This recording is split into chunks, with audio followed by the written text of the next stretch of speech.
The fateful Tuesday in October 2014 became a tragic day for the Sullivan family.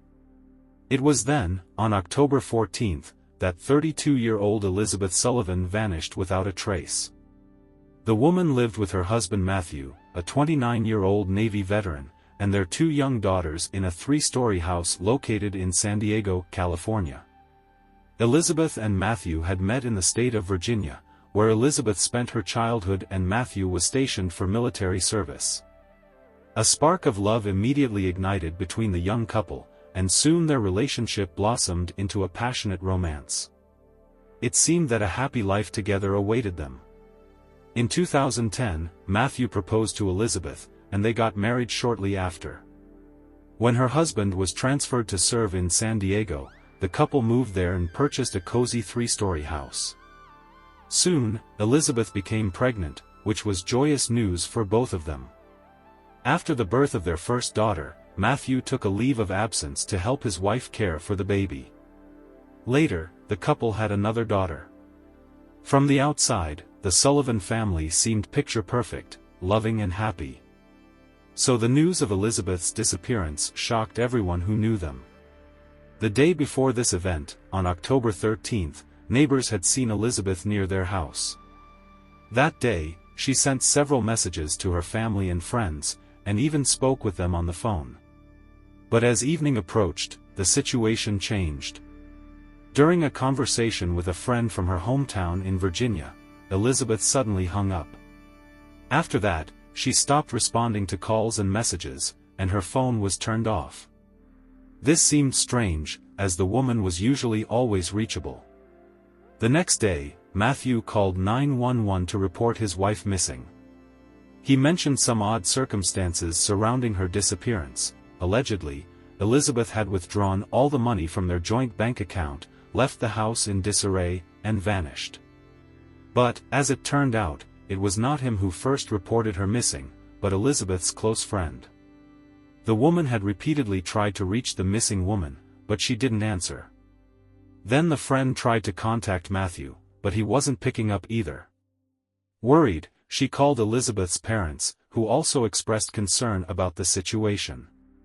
Eventually, on the morning of October 14, the friend, along with Elizabeth's relatives, called 911 themselves. The police launched a search for the young mother of two. A $1,000 reward was announced for information that would help find the woman and bring her home. Elizabeth's parents urgently flew to San Diego to join the search efforts. The family did not believe that Elizabeth would simply leave the house, abandoning her beloved children whom she adored, without telling anyone. Her close friend was also skeptical of Matthew's version of a voluntary escape. Everyone feared that something terrible had happened to Elizabeth. Matthew's behavior immediately raised suspicions among both the missing woman's family and law enforcement. The man gave conflicting explanations about the timing of his wife's disappearance and had no alibi. His tears seemed fake, and the idea of Elizabeth running away sounded absurd. All of the woman's belongings were left at home.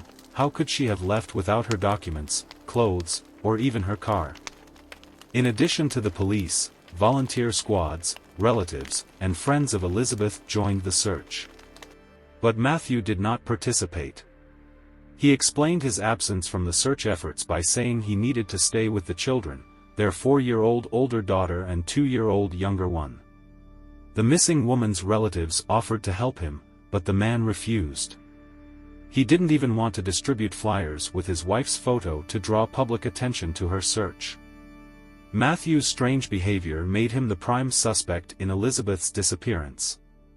Detectives began to study the relationship between the Sullivan spouses in detail and learned some interesting facts.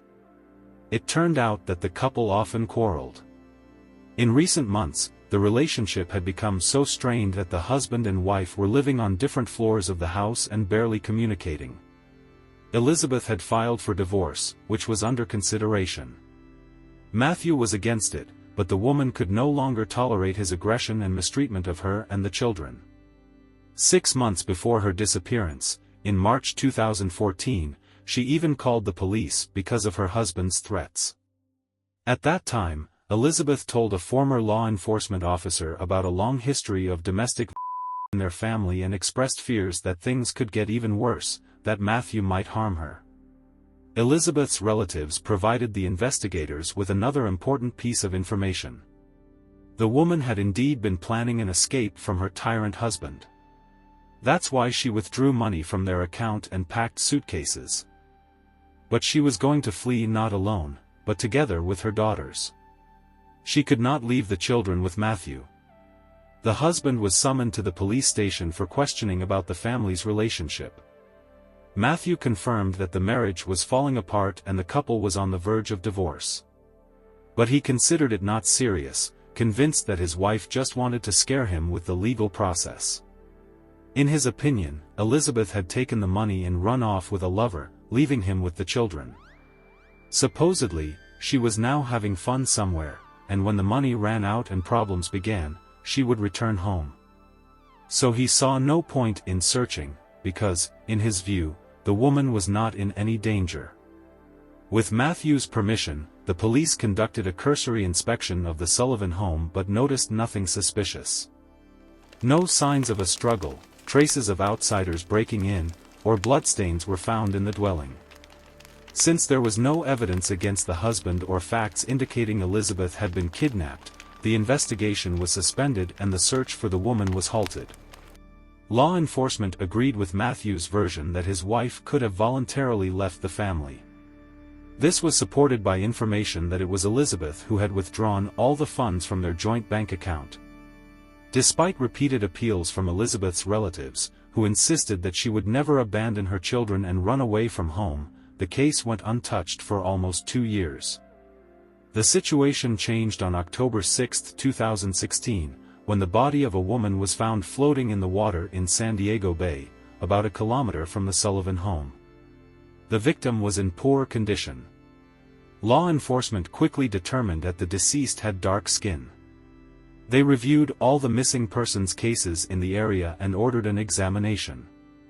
The results were shocking. It turned out to be the body of Elizabeth Sullivan.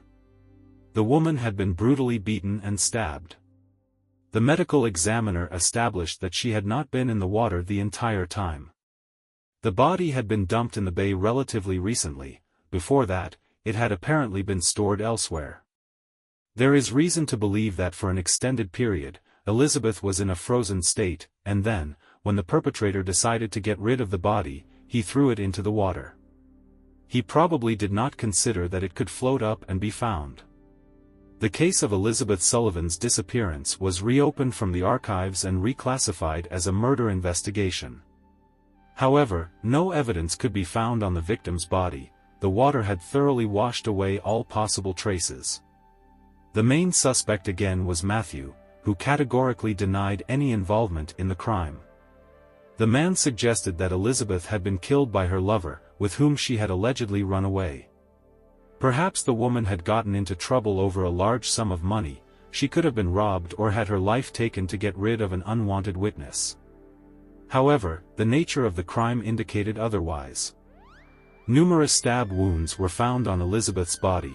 The force of the blows had broken her ribs, nose, and jaw.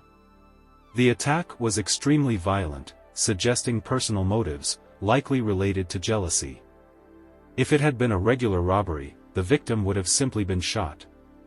Here, some personal reason for the murder could be traced.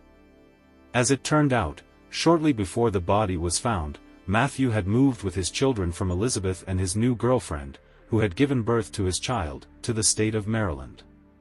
Detectives believed that the timing coincidence between the move and the appearance of the body in the bay was not accidental.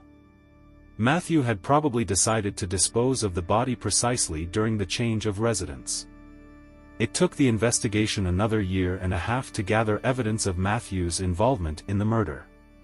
Eventually, an arrest warrant was issued for him in another state. It was revealed that during this time, the man had managed to change his place of residence once more. It seemed that the frequent moves were not accidental. Matthew was trying to escape from police pursuit. On January 31, 2018, he was arrested near his new home in Wilmington, Delaware, and then extradited to San Diego. There, he was charged with the first-degree murder of his wife. According to the investigation, the murder took place on the night of October 13 to 14, 2014. Matthew found out that Elizabeth had withdrawn money from their joint account and was having an affair. He assumed that his wife was going to run away from him. Upon discovering that she had already packed her things, her own and those of their 2 daughters, Matthew lost his temper.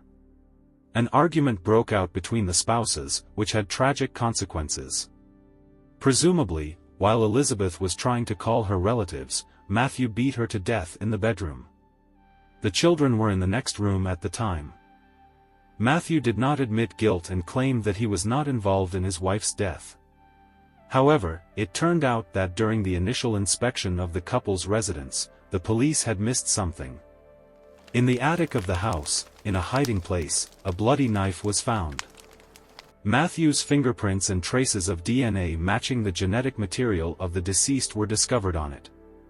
When, after finding Elizabeth's body, law enforcement officers searched the house again, Matthew had already moved out. Dried bloodstains belonging to the victim were found under the carpet in the bedroom.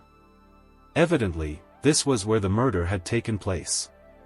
In the basement, a suspicious freezer was found. Service dogs had sniffed out the odor of a corpse in it, suggesting that Elizabeth's body had been stored there for some time. At the time of the search, the freezer was already empty and thoroughly cleaned. During the court hearing, the prosecutor in the case drew the jurors' attention to the fact that the couple's passionate romance had later turned into domestic violence. Matthew began to be jealous of Elizabeth and use physical force against her. The situation escalated due to the woman's desire to divorce and run away with the children. It was this, in the prosecution's opinion, that led to the tragic denouement. The state prosecutor also provided details about the deceased's new romance. Elizabeth had met a man on an online dating site. At first, they just communicated, and then decided to meet in real life. Later, the couple began spending more time together. The new boyfriend even introduced Elizabeth to his friends. At that point, the woman did not tell him that she was in the process of divorce and had children. One day, Elizabeth's new lover's friend accidentally saw her on the street and noticed child car seats in her vehicle. He became alarmed that the woman might have left her children at home alone and reported the incident to Child Protective Services. They accepted the report and initiated an investigation. An email with an inquiry was sent to Elizabeth's email address. This message came to Matthew's attention, and that's how he found out about his wife's new romance. The prosecutor also emphasized that on the eve of the tragedy, October 13, Elizabeth had visited her lawyer, who was representing her interests in the divorce case, for the last time. This indicated the seriousness of her intentions. The next day, she was supposed to meet with him again but never showed up. After visiting the lawyer, the woman transferred money from the joint bank account with Matthew to her personal one. She also planned to obtain a restraining order against her husband in court but did not have time. During the hearing, the victim's friend testified. She said that Elizabeth had confided in her about her experiences and admitted that she and Matthew had gotten married too quickly, without fully sorting out their feelings. The marriage was a mistake. Elizabeth did not feel happy with her husband and had become disillusioned with him. And when he began to use physical violence against her, she realized it was the end. She would no longer tolerate it. According to the prosecution, on the morning of October 14, after his wife's disappearance, Matthew went to the Home Depot hardware store, where he purchased cleaning supplies, in particular for carpets. The prosecutor suggested that the man was washing away traces of the crime from the house. That is why, during the first inspection of the dwelling, law enforcement officers did not notice bloodstains under the carpet. Visually, the house seemed clean and tidy. Since they did not have a search warrant, the police only briefly examined the house with the owner's permission. But when they returned for a thorough check after Elizabeth's body was found, they did find small bloodstains under the carpet. The prosecution believes that after the murder, Matthew hid his wife's body in a freezer located in the basement. During the initial inspection, the police did not find it because the man did not even show them the basement, and they were unaware of its existence. The likely presence of the body in the freezer was indicated by the results of the service dog's work, as well as the conclusions of the medical examiner, who determined that the corpse had been in a frozen state for a long time. Matthew's lawyer insisted that the marriage had begun to fall apart back in 2012, and with each passing day, the relationship between the spouses only deteriorated. According to him, Matthew was a man who tried to keep the family together for the sake of the children and did not want a divorce. The defense accused Elizabeth of improper behavior and having an affair while still officially married to Matthew. At the same time, the husband had allegedly been trying to help her all along. The defendant claimed that Elizabeth was rapidly degrading. In addition to a lover, she was supposedly abusing alcohol and illegal substances. According to him, at times, his wife would not even spend the night at home, falling asleep on the lawn in front of the house and shaming their family in front of the neighbors. However, this information never found any confirmation. Neither relatives nor neighbors noticed anything like this in Elizabeth's behavior. The defense insisted that the bloodstains under the carpet appeared not as a result of murder but due to Elizabeth's attempt to take her own life. Allegedly, she had cut her wrists with a shard of broken glass after learning that Child Protective Services had initiated an investigation of the family. The woman was in complete despair, worrying that the children might be taken away. It was in this condition, bleeding, that Matthew supposedly found her. He provided first aid to his wife and begged her not to make any more. The man decided not to go to the doctors so as not to worsen his wife's already difficult situation and not to ruin both of their reputations with the guardianship authorities. The lawyer expressed the opinion that the knife found in the attic of the house was not the murder weapon. It had allegedly been hidden by Elizabeth herself, who often inflicted cuts on herself due to self-destructive behavior. Matthew confirmed that his wife had told him she would cut herself whenever she experienced severe stress.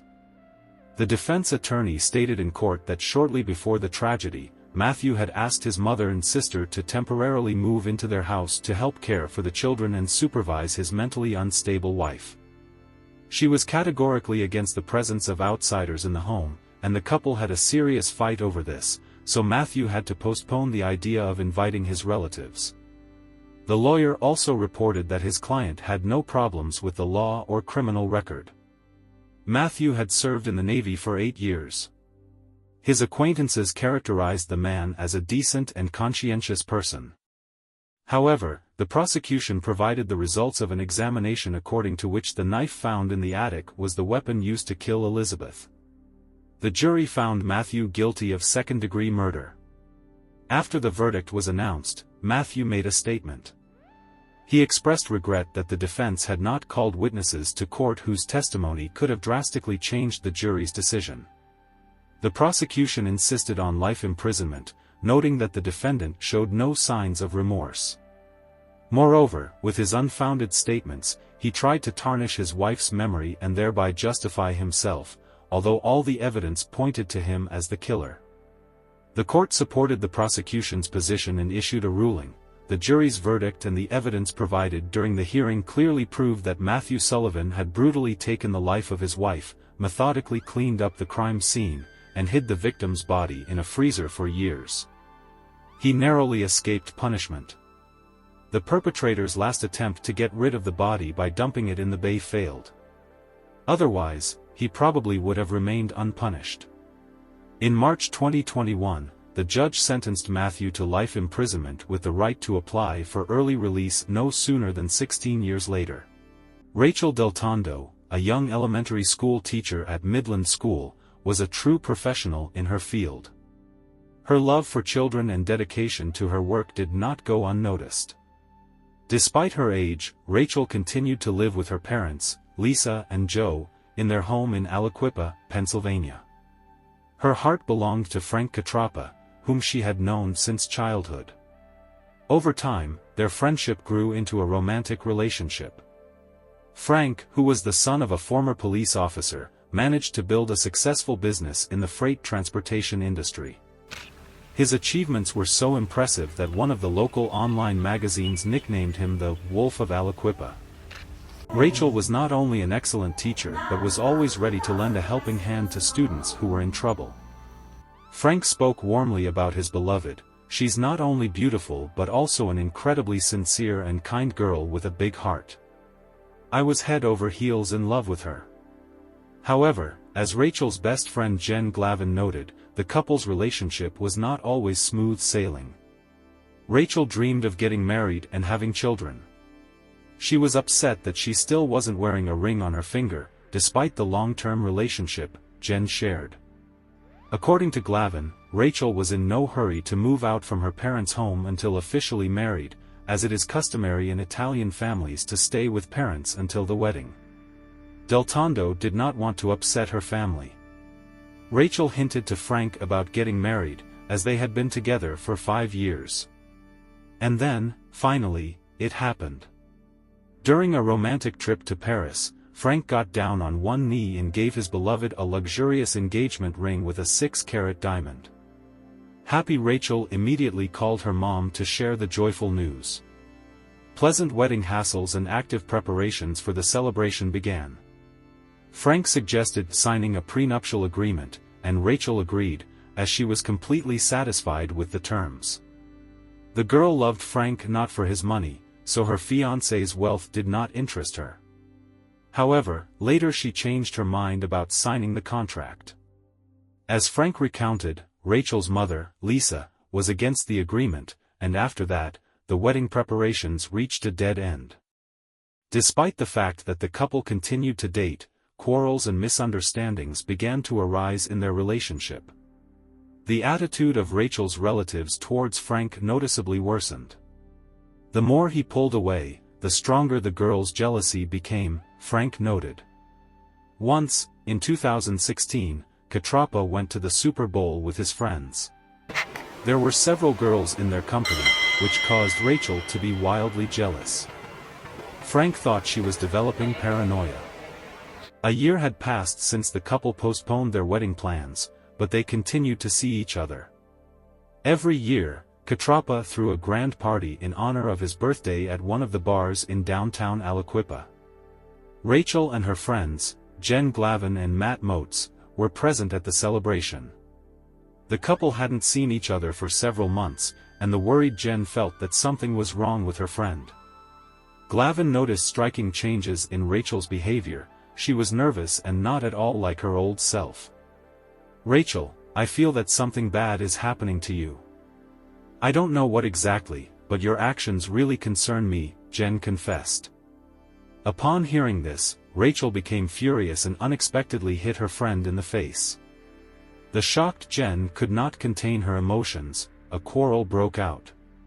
Frank, who witnessed the incident, rushed to the girls. The tearful Glavin turned to him. "Please ask her what she was doing in a car with some guy at night. She betrayed her friend's trust by revealing a secret that Rachel had begged her to keep." Jen told Frank that almost a year ago, when he was having fun with other girls, Rachel had done something that jeopardized her career and relationship with him. Glavin recalled how after that ill-fated weekend, Rachel came to her in tears. Deltondo was trembling and sobbing, not holding back her emotions. She told her friend about an incident with 17-year-old football player Sheldon Jeter.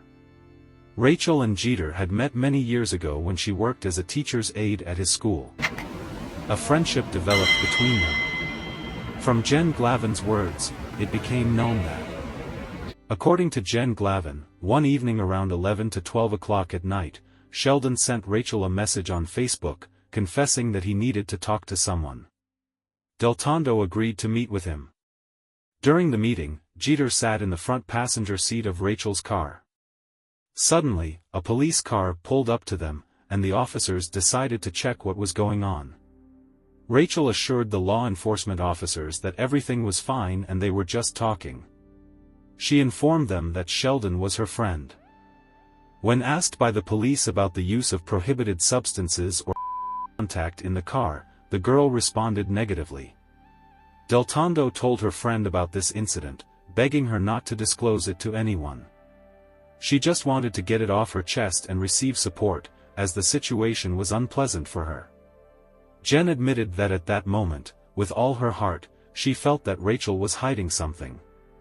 When Glavin shared this story with Frank at the party, Deltondo assured him that she was only trying to help the teenager. Catrapa believed his girlfriend.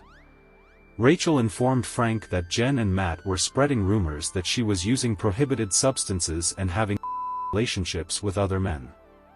After this conversation, the couple stopped communicating with Glavin and Motes.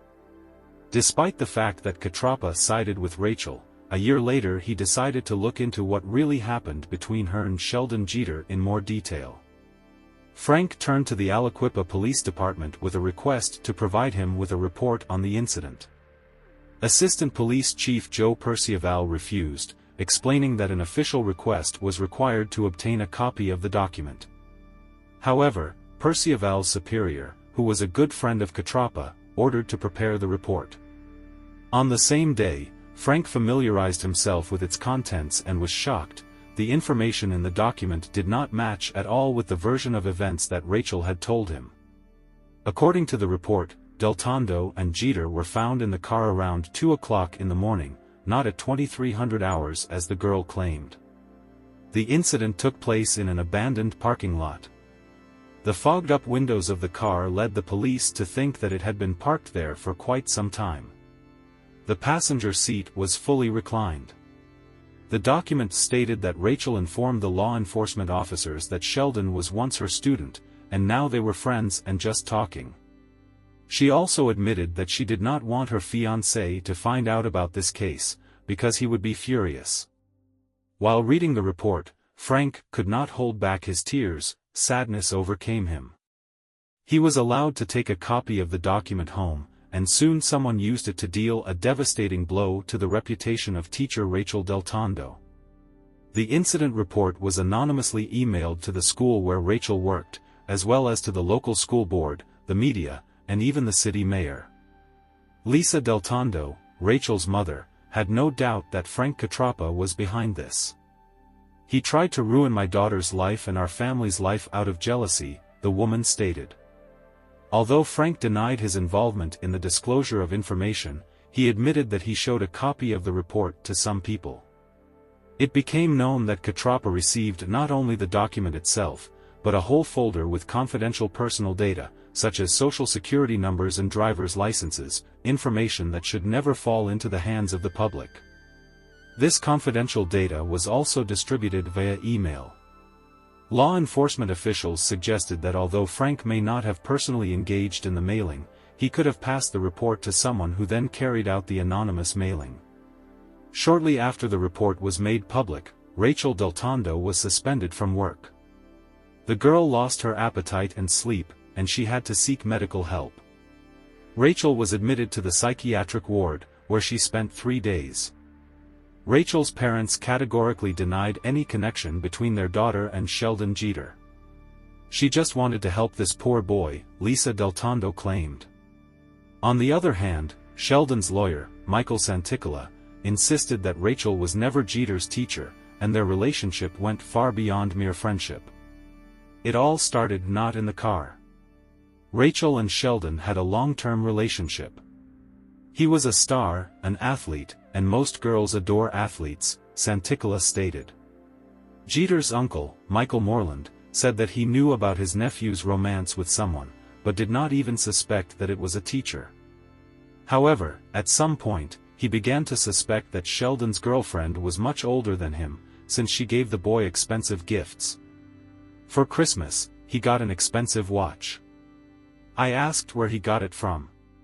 Sheldon replied that it was a gift from his girlfriend," Moreland recalled.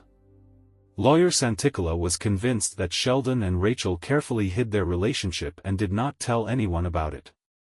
However, Rachel's mother refuted this information.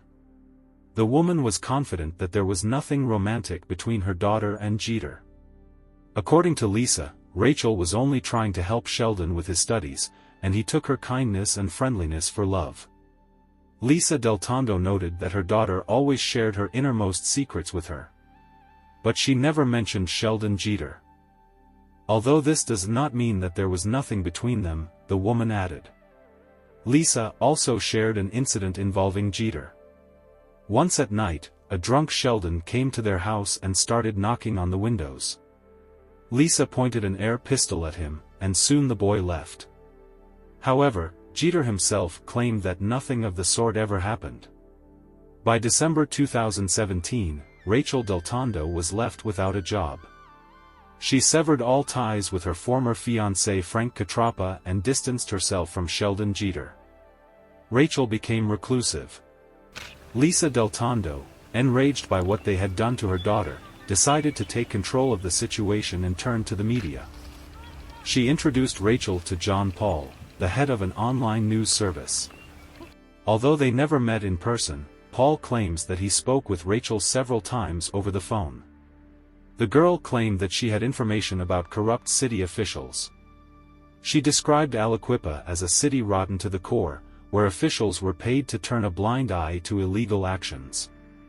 However, according to John Paul, Rachel never provided any evidence to support her accusations. Rachel began to receive threats. The girl suspected that she was being watched by law enforcement officials. She shared information about the intimidation with Paul, in particular about messages that clearly hinted that she would not live to see the end of 2018. Rachel's aunt, Jackie Belcastro, confirmed that her niece had complained to her about being stalked.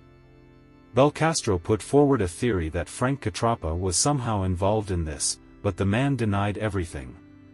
In the spring of 2018, Rachel Deltondo made every effort to forget about her fears and return to a normal life. She spent time with 32-year-old Rashawn Bolton, Sheldon Jeter's stepbrother. It was next to him that the girl felt safe. However, her new relationship only infuriated Sheldon. According to his uncle, at first the boy was upset, but quickly recovered and switched his attention to another girl. Jeter never had any difficulties with this. On the evening of Sunday, May 13, 2018, on Mother's Day, Rashawn Bolton was out of town. Rachel decided to meet with her 17-year-old friend and former student, Lauren Watkins. Deltondo told her mom, "We're going to Hank's for ice cream." Lisa had no idea that these would be the last words of her child that she would hear. The girls met, spent time together, drove around in the car, listened to music, and talked. Lauren recalled that during the ride, they passed by Sheldon Jeter. The boy noticed them and sent Lauren a message on Facebook, "I just drove past you guys." Watkins replied, "Yes." Sheldon wrote, "What are you doing?" Lauren ignored his further messages. According to Lauren, she drove Rachel home to get a sweatshirt, as it was chilly. Then they headed to Hank's for ice cream. On the way, the girls picked up another acquaintance, 25-year-old Terry Jeter, Sheldon's stepbrother. Terry was texting with Sheldon and found out exactly where Rachel was that night. He knew what time she would return home. Lauren Watkins walked Rachel to the house and made sure that she reached the side door. There was no one nearby, no cars, no people. Behind the door that Rachel was supposed to enter, her father was sitting in his favorite chair. Less than 4 minutes after Lauren left her friend, Deltondo was dead. She was shot, and there were no witnesses at the crime scene. Rachel's parents immediately accused Sheldon Jeter of the murder. They had no doubt that he was the one responsible for their daughter's death. Sheldon's uncle, Michael Moreland, claimed that his nephew was at home with his grandfather that night, helping to take care of his elderly father. Just a few hours after Rachel Deltondo's death, the police were already at Sheldon Jeter's doorstep, trying to interrogate the boy.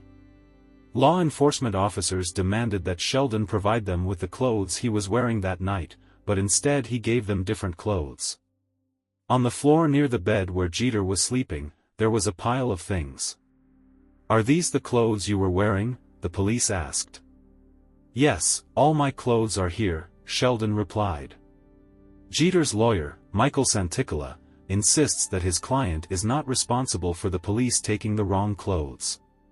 But the same statement notes that Sheldon showed no emotion when he was informed of Rachel's death. His uncle, Michael Moreland, refuted this information. He felt bad. Everyone who heard about it felt bad. Shortly after Rachel's death, her friend Lauren Watkins told reporters that she did not believe that Jeter could have committed this terrible crime. According to her, she never once heard from Deltondo that she was afraid of the boy. Jeter's lawyer claims that Sheldon has nothing to do with the murder of Rachel Deltondo. There is no evidence linking him to the crime, Michael Santicola stated.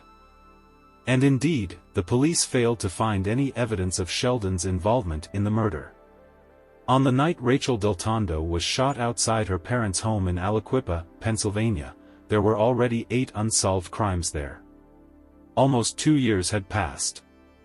On May 15, 2020, another ice cream trip ended in tragedy. This time, the victim was Tyrek Pugh, whom Sheldon Jeter and Michael Moreland considered a member of their family. Earlier that same day, Pugh had been with Jeter and Moreland at an ice cream shop. And again, Sheldon Jeter's connection to the victim drew attention to him from the investigation. Investigators visited Sheldon's house on the night Pugh was shot, as they discovered that the address on the deceased's driver's license was listed as Jeter's. Uncle Moreland confirmed that Pugh occasionally lived with them. Jeter was eager to tell investigators about his whereabouts on the night of the tragedy, but the footage from surveillance cameras told a different story. The video captured Sheldon Jeter leaving the house together with Tyrek Pugh at 11:10 p.m. on May 15, 2020. Later, the cameras recorded Sheldon returning alone. Around the same time that Jeter returned home alone, a driver discovered Tyrek's body and called 911. The next day, Sheldon was summoned to the police station for an interview with investigators. During his interrogation, a search was conducted at the Jeter house, and a gun was found under his mattress. It was later proven that Tyrek Pugh was shot with this weapon. Sheldon's lawyer, Michael Santicola, said that the prosecution tried to force Jeter to confess to the unsolved murder of Rachel Deltondo. In early June 2021, Sheldon Jeter stood trial on charges of murdering Tyrek Pugh. Cameras were not allowed in the courtroom. Jeter did not testify, but the jury was shown about 2 hours of recordings of his police interrogations. The motive for the crime was not announced, but after only a few hours of deliberation, the jury found 23-year-old Sheldon Jeter guilty. In the state of Pennsylvania, first-degree murder is punishable by mandatory life imprisonment without the possibility of parole. After Sheldon Jeter's arrest and his conviction in the Pugh case, public attention again turned to the unsolved murder of Rachel Deltondo. An active investigation is currently underway. My detectives and prosecutors are working tirelessly, assures Mark Rakita, the county district attorney. I think we will find answers. Frank Catrapa was cleared of all suspicion of involvement in the murder of Rachel Deltondo. Shortly after losing her daughter, Lisa Deltondo expressed a premonition that the criminal who took her daughter's life would never face justice. The Deltondo family prays that people will remember their daughter not for her tragic death, but for how she lived. Here are the words of her mother: "I want everyone to know that she was a good person. She had a big heart." The case of Rachel Deltondo's murder remains unsolved. The investigation continues. India Chipchase was born in 1995 in the city of Northampton, located in the United Kingdom. She grew up in an atmosphere of warmth and support from her large, close-knit family.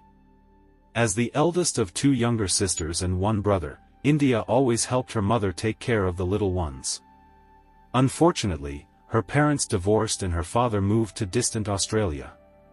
After successfully finishing school, India, following in the footsteps of her doctor father, decided to enroll in the medical program at college. However, during her studies, she began to have doubts about her choice of profession. In search of her true calling, the girl took a job working in bars and moved out from her parents' home.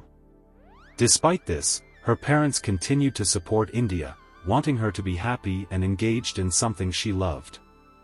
Eventually, India realized that she truly did want to become a doctor. Her parents were genuinely delighted by her choice, as they saw in her all the necessary qualities of a future excellent physician: intelligence, hard work, and caring. In her personal life, things were also going wonderfully for the girl. For several years, she had been dating Ivan Rayhan, a well-known rugby player whom she had known since school. However, a couple of months before the tragic events, the couple broke up but remained friends. India's attractive appearance drew the attention of many young men, which, as it later turned out, played a fatal role. 3 weeks ago, she met a charming dark-haired young man and they began dating. Her family considered him a decent guy and were sincerely happy for their daughter. On Friday, January 29, 2016, around 11:30 p.m., 20-year-old India went to the bar with her friends as usual. The group drank heavily and had fun. However, around 1 o'clock in the morning, her friends suddenly noticed India's absence. At first, they assumed she had gone to the restroom, but she wasn't there. A search of the bar also yielded no results. Then her companions decided that the girl must have gone home. Unfortunately, none of them tried to contact India. In the morning, her mother began calling her daughter, but she did not answer, which was completely unlike her. Usually, India was always reachable and maintained communication with her parents. The worried mother went to her daughter's apartment, but India wasn't there. Then the woman called the friends her daughter had been with at the bar the night before. But they replied that the last time they saw her was around 1 o'clock at night. The mother also contacted India's boyfriend. He said that that evening, he had been with other friends at a different bar. Because of the loud music, he did not hear or see the calls and messages from India. In the morning, seeing 9 missed calls and 2 messages from the girl, he tried to call her back, but she did not answer. The young man insisted that he did not know where India was. This caused great anxiety for the parents. They felt that something had happened to their daughter. The mother immediately reported her daughter's disappearance to the police. At first, law enforcement did not take the case seriously, assuming the girl may have stayed the night with one of her girlfriends. But after calling all of India's acquaintances, it became clear this was not the case. Meanwhile, the girl's family began spreading information about her disappearance on social media, hoping for a response from concerned citizens. India was officially declared missing. Detectives began the investigation by questioning the bar staff and reviewing surveillance camera footage. Employees confirmed that they remembered India well that night, as she was very drunk. Around 1 o'clock, the girl went outside for some fresh air, but the bouncer refused to let her back in due to her state of intoxication. India did not insist, only saying that she really wanted to go home. The manager walked her to a taxi and helped her get into the car. However, the driver, seeing the condition of the passenger, demanded payment for the ride up front. The offended India jumped out of the car. The manager was powerless to do anything and returned to work. The upset girl sat down near the bar, not knowing what to do next. She was texting and calling her boyfriend, but he did not answer. India even cried. The bar staff explained that every day they get many similar customers. They cannot help everyone and walk them home, so they did not intervene in the situation with the girl. According to the bouncer, after some time, a stranger approached India and started talking to her. It seemed as if they had known each other for a long time and got along well. The man assured the bouncer that he would deliver the girl home safely and soundly. Around 1:15 a.m., India left with him in a taxi. This was the last time the bar staff saw her. The police carefully studied the surveillance footage, which confirmed the staff's accounts. A photo of the stranger was shown to India's relatives and friends, but everyone stated that they were seeing this person for the first time and were sure that the girl did not know him. The situation looked extremely alarming. Investigators identified the taxi number that India left in with the mysterious stranger and contacted the driver. The taxi driver reported that initially, the man asked to be taken to McDonald's, but then changed the route and gave a different address located near a gas station. When they arrived at the place, the passenger got out of the car, asking to wait 5 minutes, to which the driver agreed. At that time, the girl was trying to call her boyfriend, but he still wasn't answering. As it turned out later, by that time his phone had run out of battery. India sent a few more nonsensical messages to her friends, but they also did not reply to her. The man, as promised, returned in about 5 minutes. He got into the car and asked the driver to take them to Stanley Road. India periodically passed out in the car. The taxi driver took them to the specified address around 1:40 a.m. The couple got out and went somewhere, and he left. The driver could not tell anything more about India. India did not show up for work that day, January 30th. Her shift started at 4 p.m., although she had never been late or missed work before. Her loved ones already understood that something had happened to her and prayed for her return home. The police again reviewed the surveillance camera footage and looked for clues. One of the detectives recognized the stranger who left with the girl. It was 52-year-old Edward Tennis Wood. He had previously been convicted of assault and had recently been released from prison. Investigators began to study him. It turned out that in his youth, he had stolen a large sum of money from his father, and when his father found out about it, he disowned his son. Edward moved from London to Northampton and managed on his own. He could not count on help from his family, which is why he was a loner in life. Edward was described as a strange, eccentric man. He worked as an accountant, had never been married, and had no children. Acquaintances never saw him with friends or a girlfriend. For the last 5 years, Edward had been living in a rented apartment on Stanley Road. A neighbor said that Edward seemed like a modest, quiet man. Once he invited him to a bar to chat because he wanted to make friends. But instead, Edward got drunk and began behaving aggressively, and they had a big fight. The neighbor no longer communicated with him and considered him inadequate. Detectives were able to track India's location, and it turned out that she was in Edward's house on Stanley Road. There was enough evidence against him. The police obtained a warrant for the suspect's arrest. And literally a day after India's disappearance, at 3:45 p.m. on January 31st, they headed to his house. No one opened the door, so they had to break it down. Entering inside, the police were shocked by what they saw. On a mattress that was on the floor lay the girl's body, covered with a sheet. She was already dead. The bedding was covered in blood, and there was an injury on her head. In the living room stood a bottle of wine, with blood nearby. Edward was not at home. And it all looked very strange. The furniture in the apartment was covered with plastic wrap. On the floor were many newspapers, neatly and symmetrically laid out. Boxes contained many newspaper and magazine clippings with images of beautiful women. India's phone was found under the stairs. Her shoes and purse were neatly folded in the next room.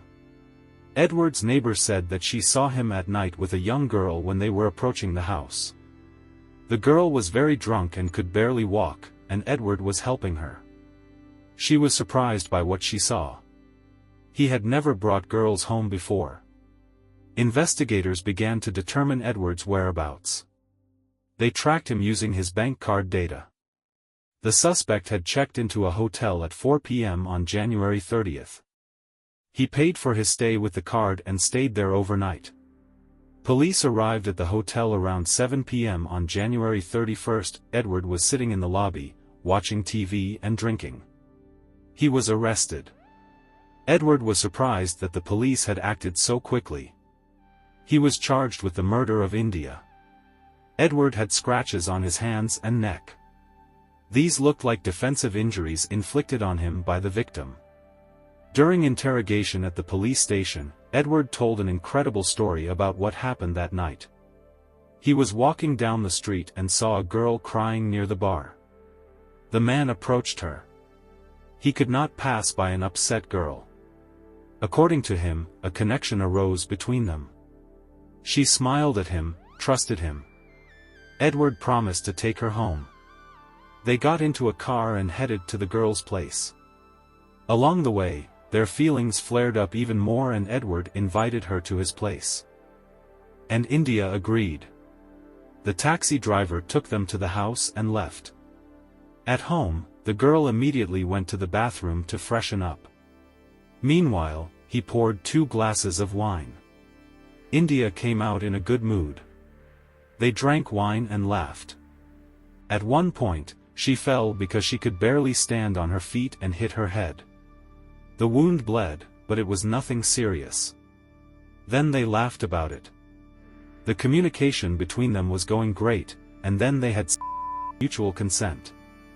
India asked him to choke her, and he fulfilled her request. The man tried to please her and choked the girl harder and harder, and she liked it.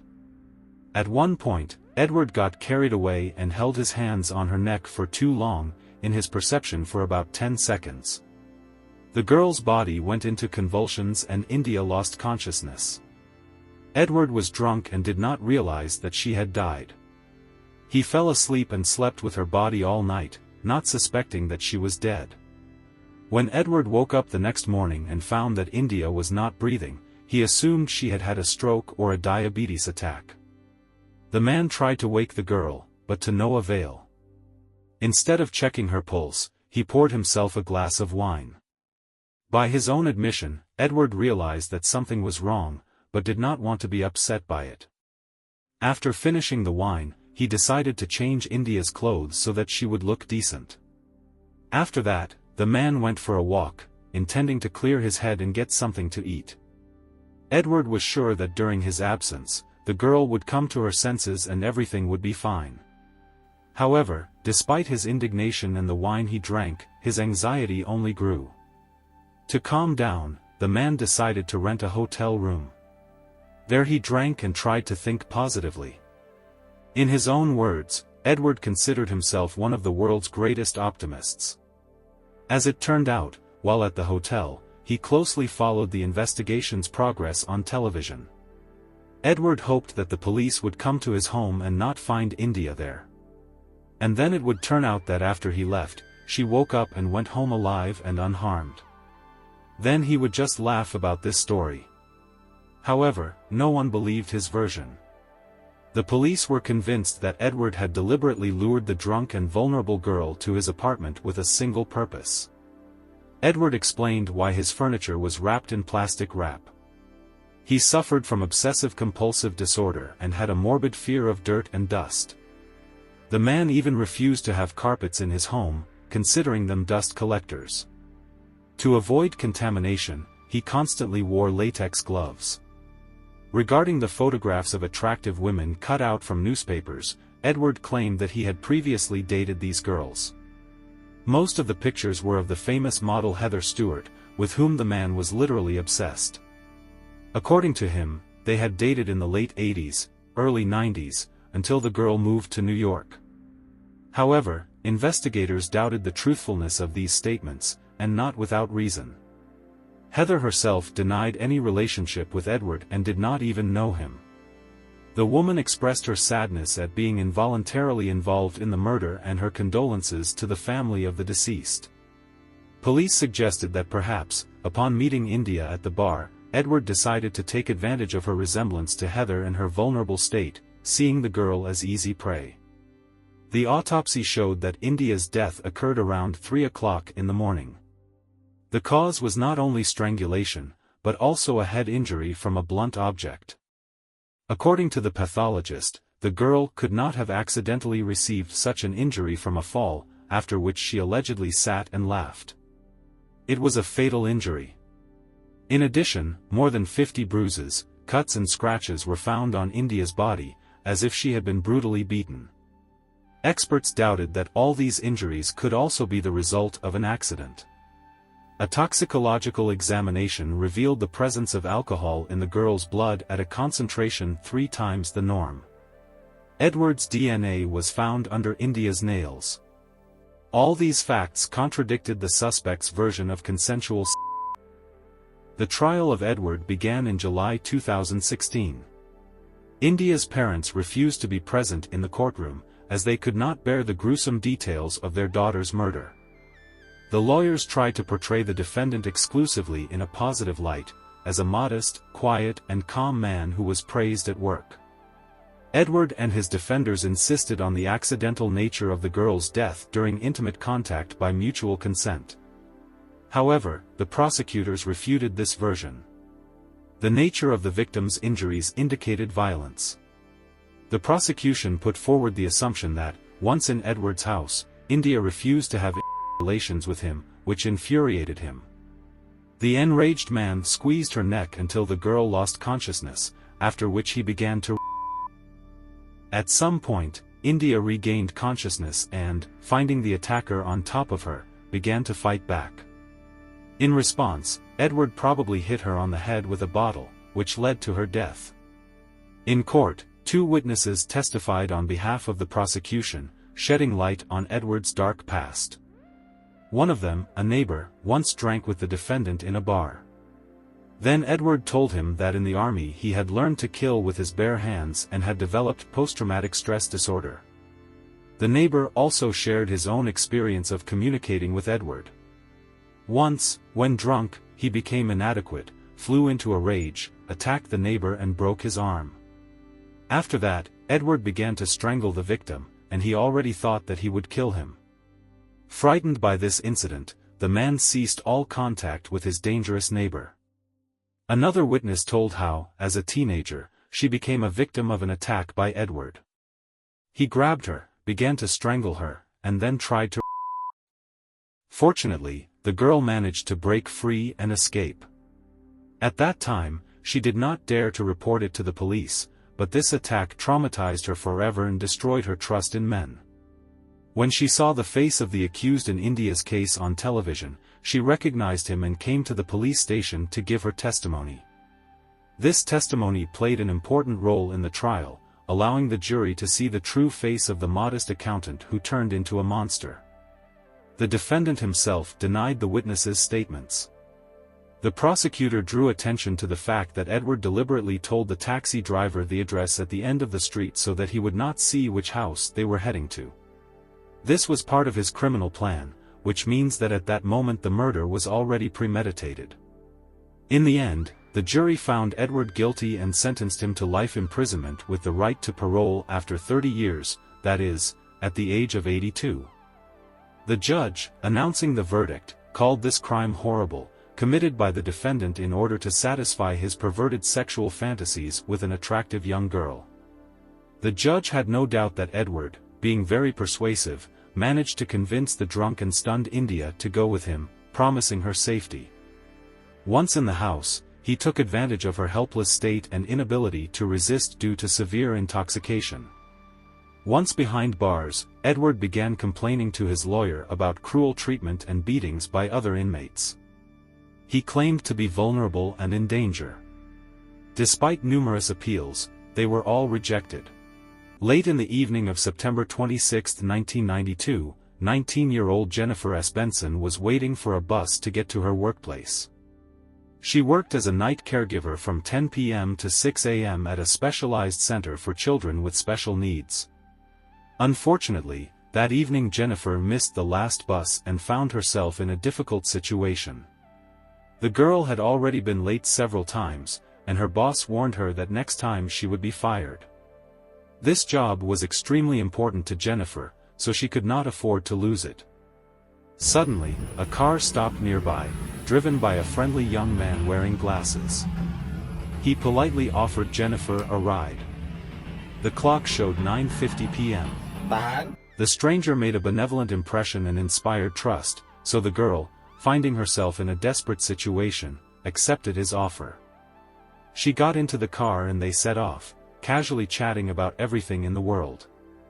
Jennifer felt comfortable in the stranger's company. He introduced himself as Andrew and asked her name. Along the way, the girl mentioned that she would be working until 6 a.m., to which Andrew suggested having breakfast together after her shift. Jennifer declined the offer, explaining that she had a boyfriend who would not like it. However, Andrew insisted and asked for her phone number. The girl reluctantly recited the digits, actually giving a fake number. Andrew safely drove Jennifer to her destination. She got out of the car, said goodbye, and went to work. Immersed in work affairs, the girl completely forgot about the morning meeting and did not even think that she would ever see Andrew again. But in the morning, leaving the building after finishing her shift at 6 a.m., she suddenly noticed the same car that had given her a ride the night before. Andrew was behind the wheel. He rolled down the window and greeted her, asking how she was doing and suggesting they have breakfast together. Jennifer laughed and replied, "You don't give up." Without thinking twice, the girl got into his car again, since the day before he had been so polite and kind. But as soon as Jennifer was inside the car, the behavior of sweet Andrew changed dramatically. It turned out that at night he had tried to call her, but some old woman answered the phone and said that the girl had given the wrong number. Andrew realized that he had been deceived and became terribly angry, deciding to punish Jennifer. He yelled at her, accusing her of lying, which made the girl remain silent in fear. The enraged Andrew grabbed her by the hair, hit her head against the dashboard, pulled out a gun, and ordered her to turn around. He tied her hands behind her back, lowered the seat as much as possible, covered her face with a hat and glasses so that no one would notice, and drove off in an unknown direction. Soon he turned onto a road leading into the desert. Only occasionally, when the hat shifted, Jennifer could see poles flashing by the window, and her hope for salvation faded with every minute. The girl tried to talk to the kidnapper, appealing to his humanity, and then even wanted to beg him to let her go, but Andrew roughly ordered her to be quiet. At that moment, Jennifer realized that this was probably the end. But in fact, the struggle for life was just beginning. After some time, the car stopped. Andrew took out a huge knife and began cutting off the girl's clothes and underwear. She screamed and desperately resisted, but the criminal turned out to be much stronger and acted skillfully, as if he had done it many times before. He stuffed the girl's own panties into her mouth, and then began to strangle her. Jennifer's face first turned blue, then red. And at that terrible moment when it seemed that this was the end, a feeling arose in her mind that she was drowning in water. In the kidnapper's black, inhuman eyes, she saw absolute evil, a cold emptiness. She thought she had looked into hell itself. Fortunately, he did not manage to complete his vile intention. Instead, Andrew ordered the girl to say that she loved him. Trembling with horror, Jennifer obediently mumbled these words through the gag. But the maniac was not satisfied with the way she did it, so he began to squeeze her throat even harder.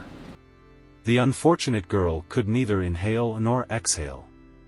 She closed her eyes, not wanting the hateful face of the sadist to be the last thing she saw in life. A moment later, Jennifer lost consciousness. When the girl came to her senses, Andrew was biting her neck, growling like a beast. Then he got out of the car, opened the trunk, and took out a bag of knives. At that moment, Jennifer realized that he was going to kill her. Despair and mortal terror seized her, but at the same time, adrenaline began to boil in her blood. Gathering her last strength, the girl jumped out of the car and ran away with all her might. But suddenly she felt a burning pain in the back of her head. Andrew had caught up with her and hit her. Jennifer fell, and the kidnapper grabbed her and dragged her back to the car.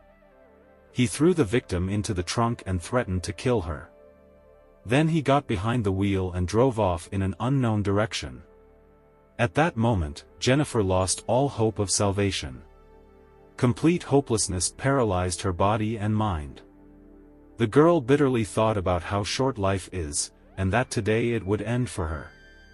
But then she felt some kind of surge of energy, as if a second wind, and began to frantically pull at the ropes on her hands. Jennifer realized that time was running out, and this gave her strength. With great effort, the girl finally freed her hands and began to fumble in the darkness of the trunk for anything that could help her.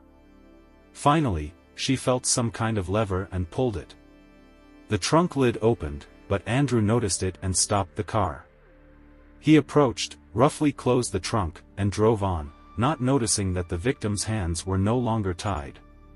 However, soon the wheels got stuck in the sand, and the car stopped. Jennifer realized that this was her chance, there might not be another one. She pulled the lever again, the lid opened, and the girl jumped out with all her might and started running. Looking back, she saw with horror how Andrew, with a machete in his hands, was chasing her. But Jennifer did not stop for a moment. She ran with all her might, realizing that her life was at stake. She ran out onto the road, stopped the first car, and begged the driver for help. But the man behind the wheel, seeing the frenzied Andrew with a machete, got scared, locked the doors, and drove away at breakneck speed, leaving Jennifer alone with the monster. But a moment later, the girl saw another car. She rushed to it with a desperate cry for help. Two men saw a half-naked girl running towards them and literally falling on their car. Sobbing, Jennifer told them how a stranger had kidnapped her and was trying to kill her. Looking around, she did not see the pursuer. He had suddenly disappeared. The shocked girl was in a state of stress, with bite marks visible on her neck. The men realized the seriousness of the situation and decided to help. They put the girl in the back seat of the car, gave her pants to cover herself, and drove her to the nearest gas station. From there they called the Palm Springs Police Department and called an ambulance. When the police and medics arrived at the scene, they immediately began questioning Jennifer. She told them an incredible story about how, after work, a man named Andrew had kidnapped her right on the street in broad daylight. He threatened her with a weapon, tied her up, took her into the desert, but she managed to escape. The officers and doctors examined the bite marks on the girl's neck. Meanwhile, she called her mother, hoping that she would take her home. But the relationship with her mother was strained. The woman never came. Instead, in a conversation with the police, she shouted into the phone that Jennifer loved to make up all sorts of stories to attract attention, and that her words should not be believed. Such words from her mother were a terrible blow for the girl. This undermined the trust of the police. They assumed that Jennifer had simply quarreled with her boyfriend and was now slandering him. The officers photographed the bite marks on her neck and let her go. Jennifer felt broken and completely helpless. The girl was haunted by the fear that the criminal would return and kidnap her again. After all, he knew where she worked, stalked her, and maybe even where she lived. Later, Jennifer realized with horror that she had left her documents and purse in Andrew's car, which meant that now he knew all her data, address, and could easily find her. The girl lived in constant fear for her life. She moved out of the house where her own parents did not believe or support her. Jennifer even had to be treated in a psychiatric clinic for post-traumatic stress disorder. She got 2 dogs to guard the house and enrolled in self-defense courses to learn self-protection skills. Gradually, the girl became stronger. In those courses, Jennifer met other people who had also suffered from violence. They became close and always supported each other. It was thanks to this support that Jennifer finally began to recover from what she had experienced and return to a normal life. Everyone called her a real warrior, so she even got a tattoo with that word on her arm as a reminder of her inner strength. And only after 5 long years, the police knocked on Jennifer's door, asking her to go with them to the station. The confused girl did not understand what was going on. They showed her photographs of several suspects and asked her to identify the attacker. And among all the faces, she immediately recognized her kidnapper, whose features were forever etched in her memory. That day, Jennifer learned the shocking truth. It turned out that Andrew was not just a kidnapper, but a serial killer with at least 8 victims on his account. He confessed to these crimes, in particular to the murder of 3 more girls after the attack on Jennifer. He committed his first murder in 1986. The criminal's real name was Andrew Erdiales. At the age of 19, in 1984, he moved to Southern California. While serving in the Army, Andrew killed 4 women, and a 5th during a vacation in Palm Springs in 1995. For more than 10 years, these crimes remained unsolved until Erdiales was arrested when he returned home to Illinois. In 1996, police stopped his car and found an unregistered weapon in his pickup truck. Examination showed that it was the same weapon used to shoot 3 women in Illinois.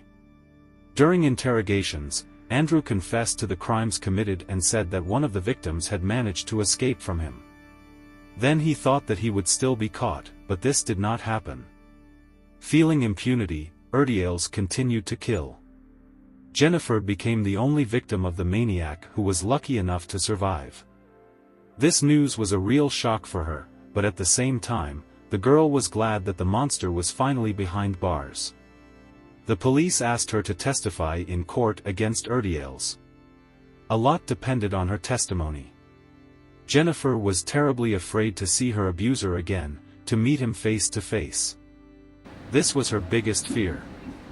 But the girl understood that she could not refuse, because without her testimony, the jury might not believe the charges and release the killer. So Jennifer had to gather all her courage and tell the court about the horror she experienced, to do it for the sake of all the women who died, so that the monster could no longer harm anyone. At the court hearing, Jennifer said that before meeting Andrew, she knew nothing about serial killers. She grew up in a poor family, in a rural backwater without electricity, running water, or television. Later, the family moved to the city. From childhood, Jennifer looked after her younger brother and a sick relative, which is why she went to work at a center to help children and people with disabilities. She was a very kind and even naive girl, so she did not even realize how dangerous a situation could be when getting into a car with a stranger. Jennifer believed that her pleas for help were heard and that God had sent her saviors in the form of those men who had picked her up on the road. Andrew pleaded guilty but insisted on insanity. However, a psychiatric examination showed that he was quite capable of standing trial and being held accountable for what he had done. The lawyer argued that the defendant's mental disorder arose as a result of the violence he had experienced in childhood from his parents, sister, and cousin. In addition, Andrew had always been a loner. His peers did not want to be friends with him, considering him strange because of his specific behavior. He was unlucky in his personal life, so the criminal harbored a grudge against women. Andrew Erdiales was tried in 3 different states, so Jennifer had to testify against him 3 times, looking into the eyes of her greatest fear 3 times. In 2002 and 2004, he was twice sentenced to death in Illinois, where he killed 3 women. But the criminal managed to avoid execution thanks to the efforts of his lawyer. The first time, the sentence was commuted to life imprisonment without the possibility of parole, and the second time, the state abolished the death penalty altogether. Then Erdiales was extradited to California, where another trial began in 2018. He was charged with 5 murders and the kidnapping of Jennifer. The 53-year-old criminal was found guilty and sentenced to death. He was sent to San Quentin prison, where on November 2, 2018, a week after the verdict, he committed. According to Jennifer, the evil he had done eventually turned against him. Despite the horrors she experienced, Jennifer did not break down. She moved to Los Angeles, got married, gave birth to a daughter, and found her happiness. Jennifer even wrote a book titled The Girl in the Treehouse, in which she told about the terrible events of that fateful day. This story is about the incredible resilience of the human spirit, about how a girl, seemingly fragile at first glance, found the strength to fight injustice and win. A young girl, full of dreams and hopes for a bright future, found herself in an unexpected situation due to an encounter on the dating site Tinder. No one could have predicted the consequences of one unfortunate meeting. This ambitious and lively person faced stalking that became a real test for her. 23-year-old Molly McLaren was a student at a university in Kent County. With the support of family and friends, she was able to unlock her potential and become a vibrant personality. Success in her studies and an active life on social media brought Molly popularity. All of this was necessary to achieve her dream goal, to build a career as a fitness trainer and become an influential figure in this field. Despite her young age, Molly had already faced serious challenges. In her teens, she struggled with an eating disorder and anxiety. However, the girl made every effort to overcome these problems and start taking care of her mental and physical health. With her own experience, Molly wanted to help people who found themselves in a similar situation. She wanted to educate them, share knowledge, and provide resources to combat eating disorders.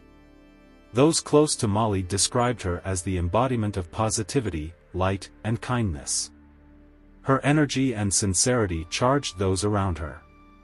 She radiated a special warmth that was felt by everyone who communicated with her. Kent County, where the tragic event with Molly took place, is a popular tourist destination in one of the wealthiest regions in Britain. Its picturesque fields and wonderful nature have earned it the romantic name, the Garden of England. As a student, Molly actively used the dating app Tinder, which is popular among single people. It's a convenient way to meet new people. Molly had already met guys through this app more than once, but her relationships never lasted longer than 6 months. In June 2016, the situation changed. Among the many profiles, Molly noticed 25-year-old warehouse worker Joshua Stimpson, who impressed her with his eyes. There was an immediate attraction between them, and they quickly moved on to frank conversations about their personal lives. Joshua confessed to Molly that he had been struggling with bipolar disorder his whole life. The girl found a response to his experiences and shared her own problems, anxiety and an eating disorder. She felt the pain Joshua had to go through and had a huge desire to support him. After all, Molly saw her calling in helping people who are struggling with similar challenges. The mutual attraction between her and Joshua was too strong to ignore. Molly felt like she had known Joshua all her life. She even suggested that they pretend they had known each other much longer than a few days. The couple constantly communicated on social networks, and after a few months, in November, their first date finally took place. By that time, they were already so fascinated with each other that when they met, an incredible passion ignited. When Molly introduced Joshua to her parents, they did not treat him as favorably as she expected. The girl's mother sensed a certain danger in this guy. Joshua's bipolar disorder frightened her, as she did not want it to return her daughter to the depressive state she had recently overcome. However, Mom still supported Molly's choice, believing that she was already old enough for a serious relationship. The lovers could not stand being apart for more than a few days. It seemed like true love between them. But the happy period of the relationship did not last long. Sooner or later they had to return to reality. Molly saw Joshua as an important part of her life, but he, unfortunately, had a different vision of their budding romance. Gradually, Joshua became more and more controlling. He constantly wanted to know where Molly was, where she was going, and what she was doing.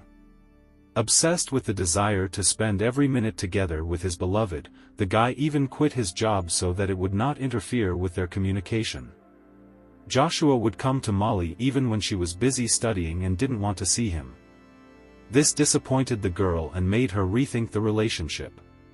Having barely restored her mental and physical state after struggling with disorders, she sought to control her own life, not to be controlled by a guy. At the beginning of 2017, the relationship between Molly and Joshua began to show serious cracks. The girl discovered that her boyfriend had been secretly photographing and filming her. This revelation made her feel extremely uncomfortable, as if she had lost control over her own body. Confused, Molly turned to her mother for advice, not knowing how to handle the situation. Later, Molly would recall that during the showdown, Joshua remained remarkably calm and unperturbed. He did not feel any remorse for taking the photos and videos, believing that he had not done anything wrong. On June 14, 2017, Molly came to the gym in Kent as usual. Although anxious thoughts about Joshua's stalking never left her, the girl tried to live as normal a life as possible. Suddenly, Joshua appeared in the gym. Realizing that she was alone with him, Molly immediately texted her mother. In response, her mother instantly called her daughter, ordering her to grab her things and hurry out of there as quickly as possible without looking back. Molly obeyed. She hastily gathered her things and walked briskly to her car. On the way, the girl sent a message to her friends, complaining that she now had to constantly look over her shoulder. Unfortunately, this would be her last message. The police officers who arrived at the parking lot near the gym witnessed a horrific scene worthy of a horror movie. Passers-by had witnessed a brutal attack on Molly. The driver's door of her car was torn open, and 75 wounds from a sharp object were counted on the girl's body. Benjamin Morton, trying to stop the attacker and prevent him from escaping, called the police. He even kicked the aggressor in the car door, trying to pull him away from the victim. But all attempts to interrupt the attack proved futile. When the police arrived at the crime scene, the attacker strangely calmly walked towards them. Absolutely unperturbed, he wiped the bloody splashes from his face and asked the officers, "Did you want to see me?" Shockingly, the aggressor turned out to be the very man the law enforcement officers had heard about earlier that month, Joshua Stimpson. Despite all of Morton's efforts to bring Molly back to consciousness after the terrible attack, the girl did not survive. It was officially recorded that her life was cut short at 11:40 a.m. due to a neck injury. Joshua's arrest did not pose any particular difficulties for the police.